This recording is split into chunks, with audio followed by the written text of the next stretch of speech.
Hi everybody, today we're going to be taking a look at the game Photographic World. The object of this game is to get the most amount of fame points by taking pictures and trying to win different certificates. So let's take a look at it. Okay everybody, here we go. I'll go ahead and start off with some of the components. Right here is the game board, and this basically has the entire Earth on it and all of the different continents, including Antarctica over here.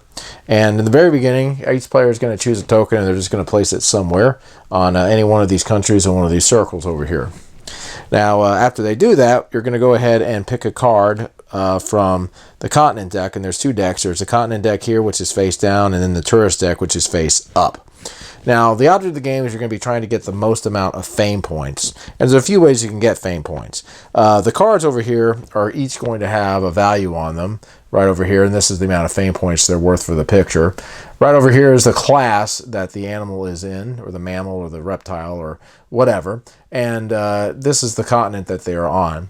Now, there are different best-in-class certificates over here, and there's one here for mammals, one here for reptiles, one here for birds, and a few other things.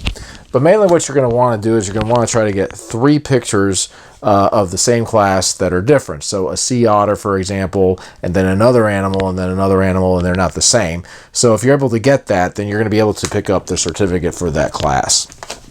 And that certificate is going to be worth points, and this particular one is going to be worth 7 points. Now there's also the World Traveler, and this one is worth 8 points, and you're going to receive this if you're able to get a picture from every single continent. And another award you'll get is the one that says most photos from a certain continent. So this one says most photos from North America, and this is going to be worth 5 points. Now if you're playing with 4 or more players, you're also going to include this one, which is the second mode. Right over here is the market, and you're going to be able to buy or sell different photographs.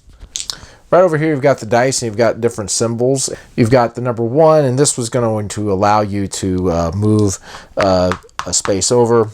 You've got the question mark. This works as a while, so you can pick any of the symbols. The shopping cart here is going to allow you to buy or sell photographs, and typically what you're going to want to do is if you end up getting duplicate photographs, you might want to try to sell them because they're not going to really do you any good. And then you also have the camera, and this is going to allow you to take pictures. Also just drawing either this card or this card. Now, the difference between these two cards is this is the tourist card, and this is going to be worth less fame points than, say, one of these, which are face down. As you can see, it's worth more points. So you'll be able to choose from either one of those decks. So after you've gone ahead and placed your token, you're going to go ahead and pick a card and place it here in the market. So I've got the player in North America will pick a North America card and place it over here. Person here in Africa will do the same thing. Go ahead and just place a card in here like so. So now let's say it's the blue player's turn. He's going to go ahead and roll both of the dice. So he's got a 1, which will allow him to move 1, and then the question mark, which he can pick to do anything. If you roll double ones, you're going to initiate the travel rule, and this means that you'll be able to travel to any continent, any place, and go ahead and take a picture. Let's just say I decided I was going to go ahead and do this. So I'm going to go ahead and say, okay, I'm going to go ahead and move over here to South America, and this is going to allow me to take a picture. So I'll go ahead and take this picture right here of the blue morpho butterfly. So I have an insect over here. And so I'll go ahead and put this to the side, and then it'll be the next player's turn. Next player rolls. He gets the same thing. So let's say I move over here. He'll go ahead and pick up, let's just say he picks up this card, and he gets the elephant. And once again, that will go ahead and end his turn. Now let's say we have something like the shopping cart, and I got a question mark. So what I'll do is I'm going to go ahead and do a picture here. So what I'll do is I'm going to go ahead and take another card here from South America. I'll draw it, and now I have the red-bellied piranha. So with the shopping cart, I'll have a couple of options. I can either take a card from the market, or I can go ahead and sell a card to the market and get to roll again. So in this case, let's just say I decide, okay, I'm going to go ahead and take this card, and I'll go ahead and place it down, and it'll go on to the next player. So the next player rolls.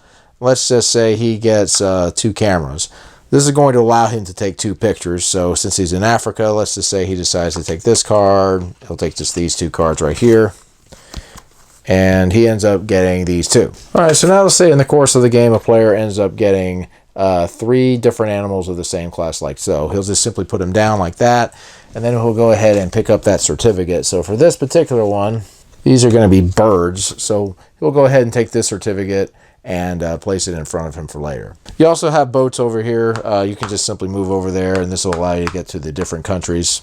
Now, the game is going to end once the last of these certificates have been taken.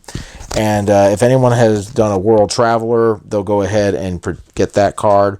And then everybody's going to go ahead and count up their cards from the different countries. And whoever has the most amount from a certain country will go ahead and get the bonus card associated with it. So everybody will go ahead and count up any cards that they have that are not duplicates. And count those points up. This would be 1 point, for example. And so you'll add up all those points, and whoever has the most amount is going to be the winner. And that, folks, is Photographic World. So my final thoughts on Photographic World. Well, this is a light game, and this is one of those games that you can play if you're just kind of looking to unwind. The rules are pretty simple. There's nothing stressful about it or anything like that. You're just moving around the board, taking pictures, taking cards from the market, selling cards, and then trying to collect different sets. It's a cool little game. This is really not a heavy game. This is more for people that just like easy games that are relaxing, and there's not a lot of like strategy or anything like that going on. This game also has a solo variant that has a calendar on it that you can use if you want to play it by yourself. And this game can also be used as a teaching tool because of the different types of cards and the continent and the geography. You can use this as such. And it's just a good way to spend your time if you're just looking to unwind. So guys, that's my review of Photographic World. We'll see you later. Keep on gaming.